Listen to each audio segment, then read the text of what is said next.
Islamic কিছু গুরুত্বপূর্ণ হাদিস যা না জানলেই নয়, পার্ট 2। ইবন উমর রাদিয়াল্লাহু হতে বর্ণিত, তিনি বলেন, আল্লাহর রসুল সাল্লাল্লাহু আলাইহি ওয়াসাল্লাম ইরশাদ করেন, ইসলামের স্তম্ভ হচ্ছে 5টি। 1, আল্লাহ ব্যতীত প্রকৃত কোনো উপাস্য নেই এবং নিশ্চয়ই মোহাম্মদ সাল্লাল্লাহু আলাইহি ওয়াসাল্লাম আল্লাহর রসুল, এ কথার সাক্ষ্য প্রদান করা। 2, সলাত কায়েম করা। 3, জাকাত আদায় করা। 4, হজ সম্পাদন করা এবং 5, রমজানের সিয়াম ব্রত পালন করা বা রোজা রাখা।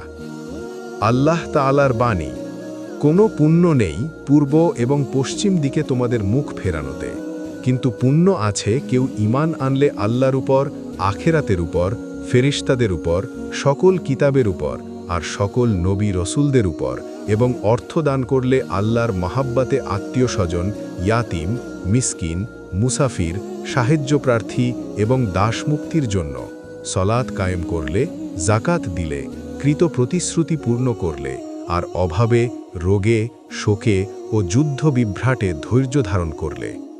এরাই হল প্রকৃত সত্যপরায়ণ আর এরাই মুত্তাকি। আবু হুরাইরা রাদিয়াল্লাহু হতে বর্ণিত, নবী সাল্লাল্লাহু আলাইহি ওয়াসাল্লাম বলেছেন, ঈমানের 60-এরও বেশি শাখা আছে, আর লজ্জা হচ্ছে ঈমানের একটি শাখা।